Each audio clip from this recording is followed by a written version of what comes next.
with Office slowing down slightly, there is a significant push towards, the flex office. Yeah. What is it? Okay, if I don't need the office, can I make it a warehouse? Can I make it a storage? Can I, multiple use type of facilities? Right. So that's being debated for sure.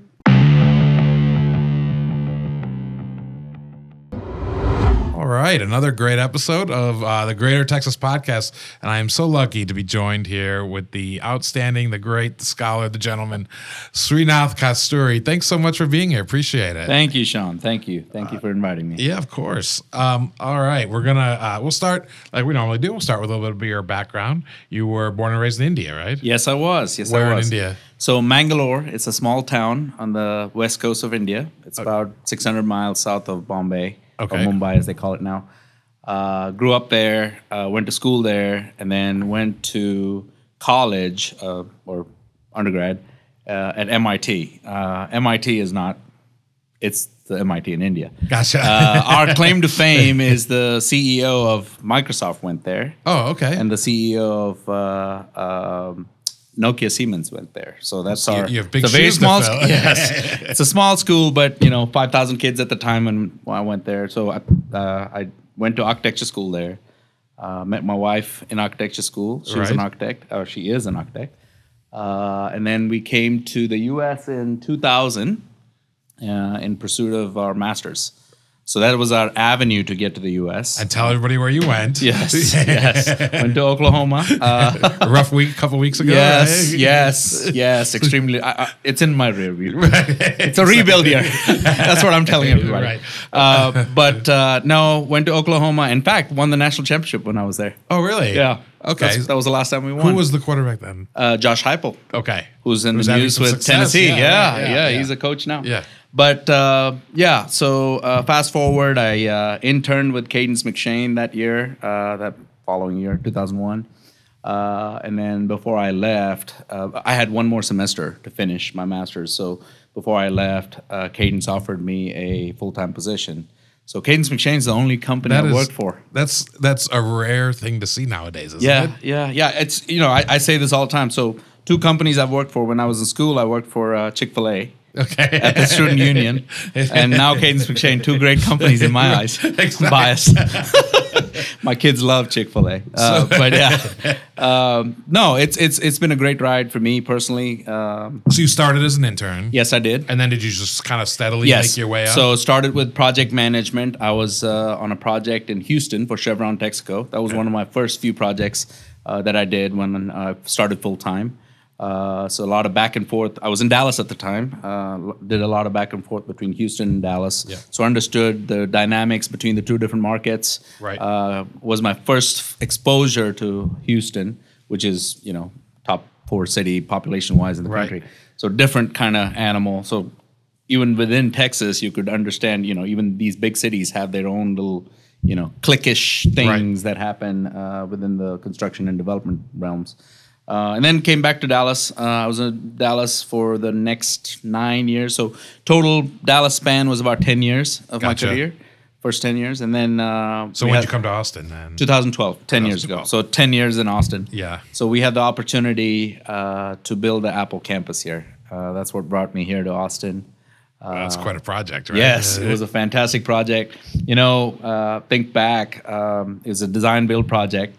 Apple at the time had a program, and they said they had a 12-page program that said 5,000 employees, 1-in-1 parking, which is unheard of. What? Over 40 acres. They said design, build, make it happen. So we had to give them a guaranteed maximum price based on that piece of document. Wow. Yeah, it's kind of unheard of. I think I was probably young and stupid at that time, but we did. I called them a Fortune 1 type company. Right. They get what they want, but it was a good experience for us. I think going through that process with Apple, I think our team learned more about who we are as human beings, more so and team together, right? How long of a process was it? The whole project started in 2012. We finished in 2006. The last phase finished in 2016. So it was a 4-year span. Gotcha. And then, year 3-ish, we had other things going. So Right. you know, Sure. So that's for the first 3 years we were dedicated to Apple. Apple. That was the thing. Yeah. So it was a great opportunity to learn the systems within the city, the nuances, which keep evolving, obviously, Right. but Yeah. some of the things that we had to go through entitlement-wise. So it's design build. So the architects and engineers really fall under our umbrella. Right. So the owner's looking at you going, hey, I just need a permitted built. I don't care about entitlements. Just make it happen. Right. So we had to go through that. You must have learned a lot. Yes. Of that deal. Yes, extremely. Especially that was your first big project in Austin. Big project in Austin. We had done other projects that Yeah. were, industrial and Right. some other multifamily, but nothing of this magnitude. It was $350 million, $360 million when it was all said and done. Now, when you were doing that, you said it's design build.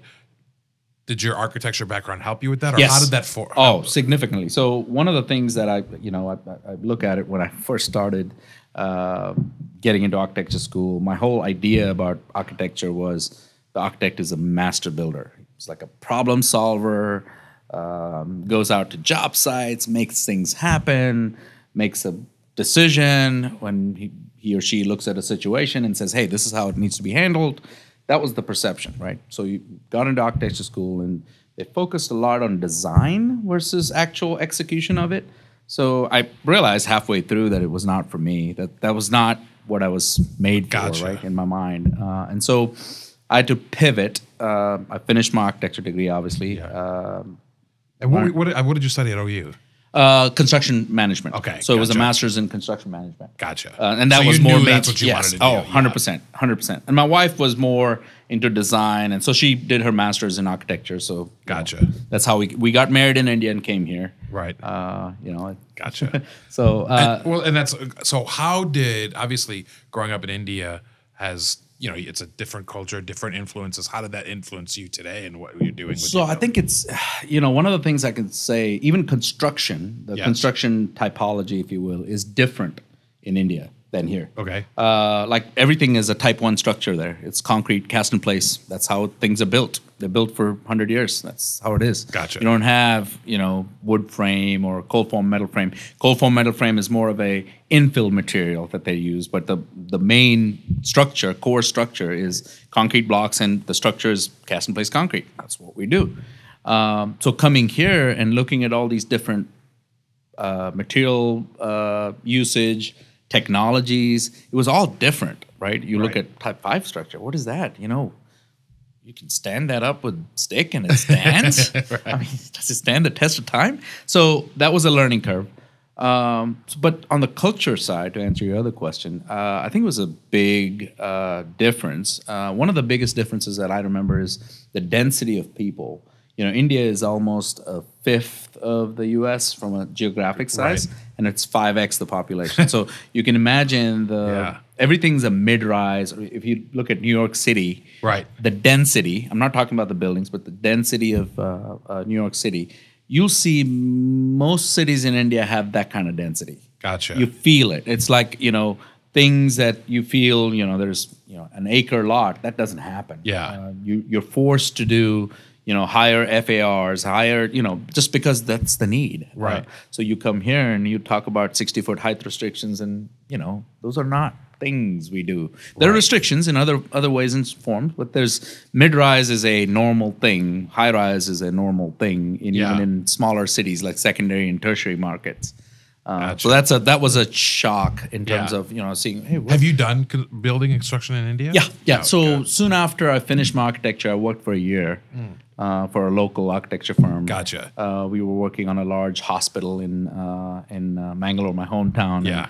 And that's still standing. That's good. But yeah, 100 years, right? Yeah, it's built forever. I think that was a culture shock. I think the coming here, you look at all these vast fields of nothing. Like you go through Right. Oklahoma, right? Yeah. Think about the culture shock. Right. I come from a country that has that much density, and then there's open land here. I said, where are all the people, right? Right. So that was a big culture shock for me personally and my wife. But then we had to adjust to. It's interesting. I've worked with some native Chinese folks. Right. And when they talk about like smaller cities in China, they're like, as big as Chicago, right? Exactly right. Exactly right. And the density, I mean, they may be, even China's a bigger country from a geographic size, but the density when you go to cities, even though they're secondary, tertiary, they're confined to a certain area because infrastructure cannot spread out like what the U.S. has, right? U.S. has tremendous, and we still complain about the lack of infrastructure, but we have a roadway network. Right. You have a rail network. You have all these things that are already in place from the Great Depression, the things that the government put in place or whatever the case may be. So I think those are paying dividends, and we don't recognize it, but in other countries, by virtue of those infrastructure spends not happening or didn't happen decades ago or maybe even centuries ago, they're forced to be concentrated amongst within the city. So that's kind of the part and parcel of not to get too off track, but did suburbs really exist in so it's more of a I wouldn't yes, suburbs do exist. So it's a growth pattern that goes from, it could be a river, it could be the coast. Gotcha. That starts there, several, maybe hundreds of years ago. Growth started at a certain point and then grew inward, outward, whatever the case may be. So that happens. But, you got to think about, what is 1.3 to 1.6 billion people. Right. They got to live somewhere. And so you look at the density. That's what, sometimes it feels like organized chaos when if you've ever been to I haven't been, but my brother and his wife just went and they loved it. Yeah. They thought it was amazing. It's a great country. It's worth a visit for sure. I'll definitely do that. So now you are executive vice president at Cadence. Yes. What does that mean? What is your role there now? So Will Hodges is the president of the company. He and I are the non-family. The McShane family owns a majority of Cadence McShane. Gotcha. Jim McShane, the founder, CEO, he's retired now, or ex-CEO, I should say. He's a chairman of the board, but he is the founder of the company. Since then, his daughter is our CEO, Molly McShane. But the family owns the majority of the company. Will and I own a minority share of the company. So we're the non-family owners. Gotcha. As the executive vice president, I'm involved with, so my primary role is Central Texas, basically Austin and San Antonio. We have 2 offices, one in each city.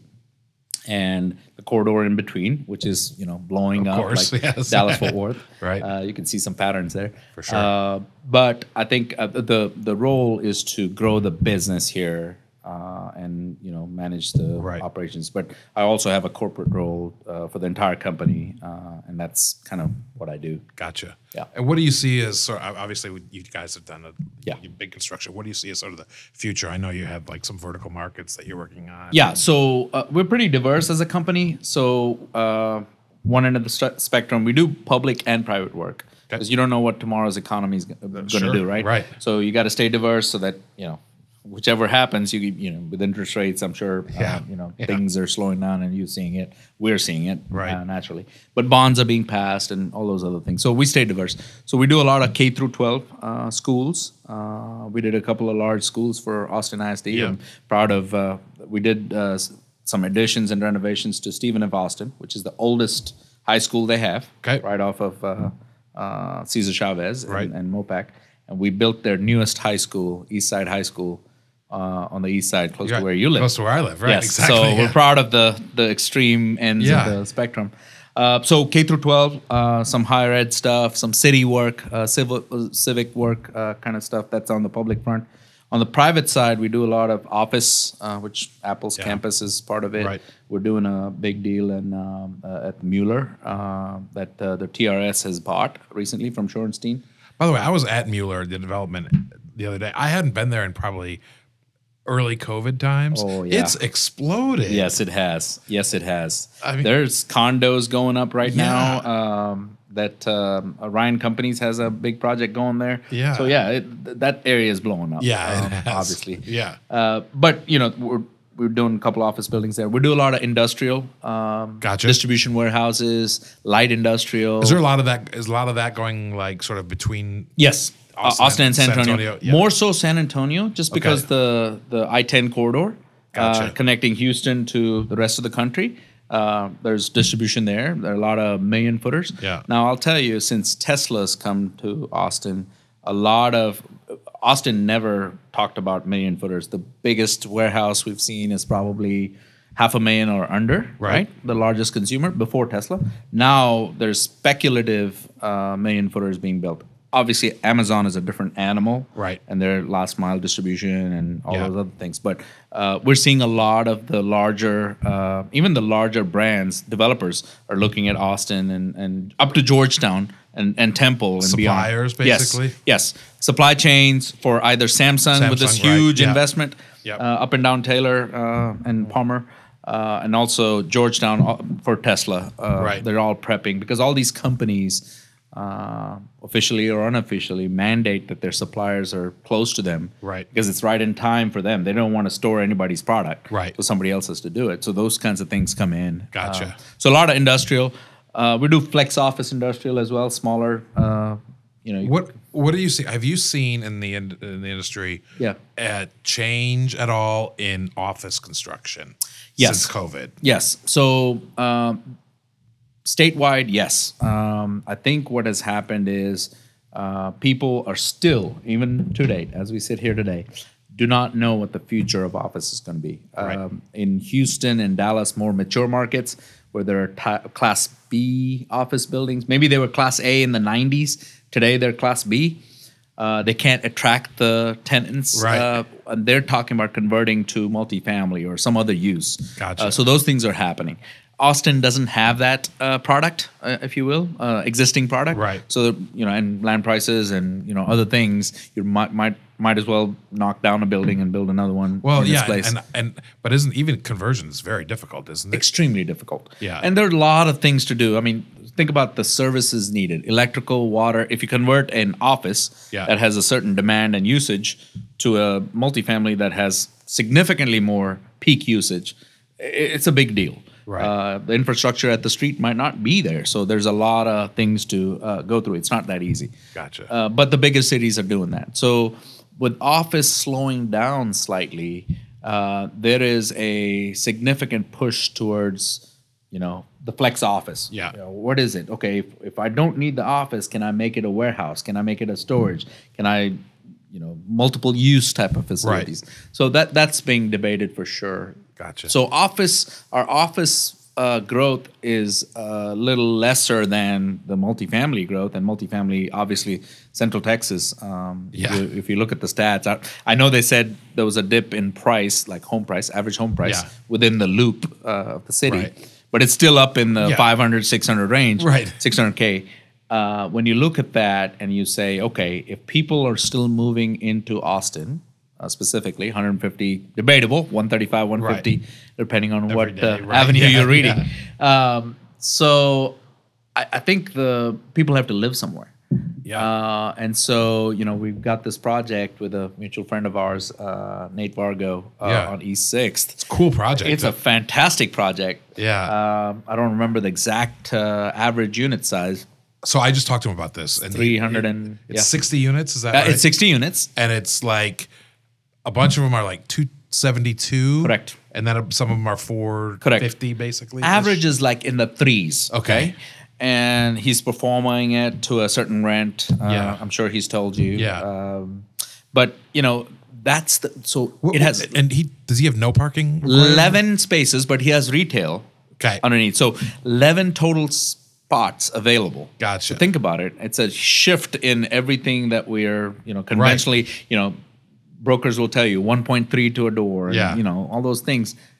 He's defied that, and the city's allowed that, because of the corridor, and the regulations there or the allowance there. So I think it's a shift in how we think about parking and it's certainly so needed. And we'll talk about that before we talk about sort of that. I want to ask you one more thing. Your supply and your costs right now, I know they skyrocketed for a while. Have they leveled off now, or what? Material prices. So what people forget sometimes is you look at future indices, whether it's copper futures or aluminum futures or lumber futures, and say, oh, material prices are dipping. Well, the problem is what we're not accounting for when we do that is what does it cost to get that product made, shipped? Remember, there's shipping, right, fuel, trucking, and delivered to the job site. That is the true material cost. The component of the raw cost of copper or aluminum is a small fraction of the rest of the manufacturing cost. So that's to be accounted for. Now, lumber is a little different. Lumber, when you say 1,000 board feet and it's, in the fives now, 500s, debatable where it falls. It's been consistently dipping, which is a good sign. But the problem is all these mills that bought it at 1,600, 1,000 board feet, let's just say 8 months ago, they're not going to sell it to you at 500 because the basis is high. Right. So it takes a little time for that to dip down to what it is, to normalize. Gotcha. But it's a good trend to watch for. One of the key trends that we watch is copper. When copper dips 3 months in a row, which it has, yes, that's your indicator that all other commodities follow, which is a good sign. I'm not going to translate that to anything, but it's a good sign. But the other component that people tend to forget is labor. So COVID has had a significant impact on people's human psyche, whatever you want to call it, right? The mental makeup. Yeah. I'll give you an instance. So a person in 2019, let's just say, wanted to retire in 5 years. Done well for a decade in the stock market with his or her investments, retirement fund, whatever. And then you come to this place and say, I'll do this for another 5 years and retire. Well, COVID happens. People around you, maybe some people are either falling sick or dying or whatever the situation may be. That has a personal impact on you. And then now you're isolated. You're not going out meeting people. You're doing these Zoom calls. And when you go through that, you say, enough is enough. I want to smell the roses before this is all over. And they retire, right? So all of a sudden they retired. We lost that institutional knowledge that we assumed in the next 5 years that person would have translated over to somebody else, the next breed of professionals that come through. I think that's created a gap in our industry and all industries, perhaps. I think that, I've had such a hard time figuring out why everybody has a labor shortage right now. Yeah. And it's like you said, it's like almost every industry has this labor shortage. Yes. And people just must have left the workforce, right? Yes. And I think the other part is people have taken on part-time jobs. Now, how they're going to make ends meet with inflation and all that other stuff, I don't know. But they've done part-time Uber driving and part-time something else. And they feel that it's less stress for them mentally and their mental makeup. So that has been a huge trend we've seen even in our industry. And what that has done is a project, let's just say, has a normal schedule of X, and that is based on, I'm going to break it down into a smaller piece, me getting 6 plumbers on the job to do the rough in, the trim out, and in certain durations, in certain aspects of the job. Now I get 4. Gotcha. Because they're not there. Or there's enough development happening. I have to share the 15 that this company has with so many other projects that they have. So that's another factor into the labor. I know we're getting way off track, but it brings up another good point, which is we have such a shortage of skilled labor in this country. And we talk about different reasons, but we need to encourage more people, young people, to be going into skilled labor. 100%. I'm involved with a organization that does they do it on their own. They're a private company, privately held company, owned company, here in Central Texas. They have a kind of a collaboration with the Round Rock ISD, and they do this every year, once a year. I attend it. I'm one of the people they invite to participate. So we talk to middle school kids about our industry. First day is a Q&A. Then we give them a problem, like an actual, real project. Okay. They have to bid it. So as teams, they got to bid it. Then we give them the results and see where they missed it. Then they have to go manage it, meaning they got to go do the paperwork, the submittals, whatever. And then they got to go execute it, like the thing we did last year was we built a basketball court for a middle school. They poured concrete, not they physically, but they watched concrete being poured. They laid it out, did all the things. So estimated, laid out, finished. And the interaction with some of these kids is obviously purely voluntary. It's not, Sure. And they do a good job. So somebody's doing something about it. So I'm super pumped. I'm involved with them. Those are the things that at a grassroots level, I think should start. I've talked to the ABC and AGC group here locally to get more involved at a high school level to kind of, attract people to our business. Because we need it. Yes, we do. All right. So let's talk about, we have this amazing growth in Central Texas in general, Central Texas. Yes. How are you seeing that affected? You've been here since, 2000s? 12. Texas in 20 years. Obviously, you just built a brand new high school. That's because people are moving here. What other trends are you sort of seeing, with people moving here? So I think generally in Austin specifically, I think the infrastructure. I'll go back to what we complain about. I think the city was built for a certain population. If you look at Austin in general, we're about to be the fourth city that joins the top 10 populated cities in the country. Fourth Texas. We're going to bump San Jose. San Jose is 10, we're 11. Just Austin, not Greater Austin. Right. We're right at 1 million people. We're going to be the fourth. Houston, Dallas, San Antonio are already there. Yeah. So 4 out of the top 10 are in Texas, and that's a big deal. So when you look at that, and you look at Austin versus you look at Dallas and Houston, Houston's got its own challenges, bigger, vast, humongous city. Right. But you look at Dallas and what they've done over the years, how they planned Dallas and Fort Worth, and how they planned the DFW airport in the middle. All that spurred the growth. Yes. The infrastructure, the roads. I think it's unparalleled anywhere in the country. It's amazing how many roads they have in Dallas. 100%. It's amazing how they have managed that. Correct. So if you look at it, you could get from Fort Worth to Dallas in maybe, if the traffic is manageable, 45 minutes. Yeah. That distance, I'll probably spend 45 minutes on Mopac getting 6 miles from north to south. I mean, this all goes back to that famous, if we don't build it, they won't come mentality. 100%. Yes. I think the infrastructure needs to be worked on. I think whether it's rail, whether it's some other means of getting people from point A to point B has to happen. Uber's not the answer. Uber's still cars. So some kind of mass... including the airport. Yes. Which, we have 2.3 million in our MSA and we have 36 gates. Yes. And I know there's expansion plans. Yes. But the expansion plans are, God bless them for whoever doing that. Yeah. But they're not enough, right? They're just not. They're not. And there was a proposition not too long ago from the one of the county commissioners in the Bexar County area to propose something like Dallas-Fort Worth did in San Marcos. I mean, it kind of makes sense, It does. doesn't it? It really does. I mean, if you think about it, Dallas had an airport. Love Field. It still does. Yeah. And they just said, okay, the city is growing beyond its size and capacity, so we need to have this joint thing. Yeah. And I think it's natural, and I think what we're not doing is learning from the mistakes that Dallas made or Houston made or things like that, and then learning from it and making it our own. I think there's an opportunity there for our city leaders and people about I think that makes a lot of sense. Yeah.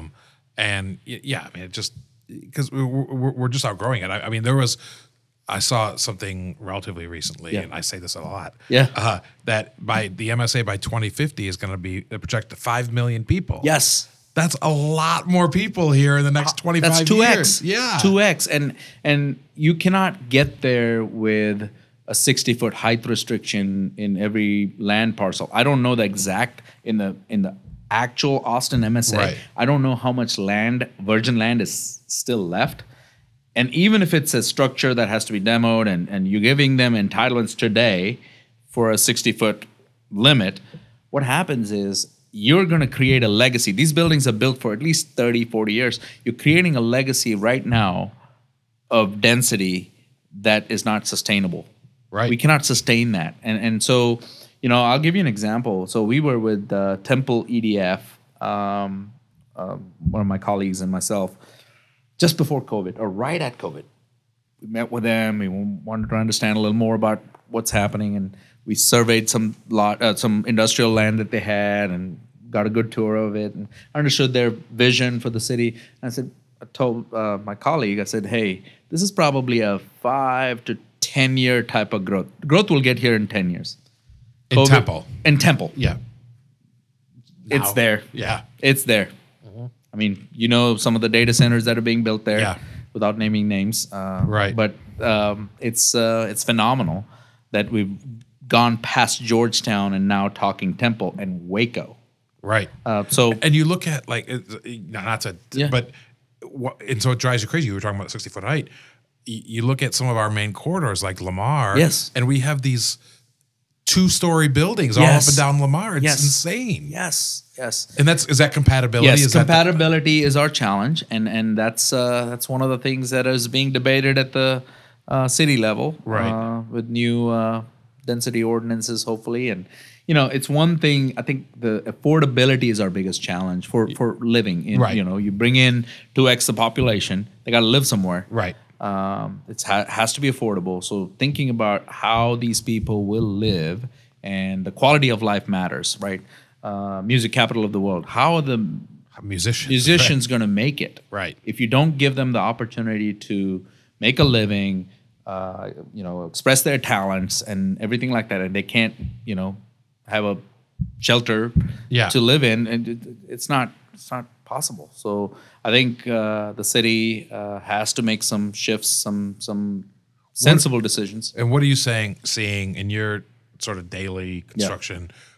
Are some of the really big hurdles at the city level here? So. I think the city is short-staffed like everybody else. Right. But I think the challenge is the leadership.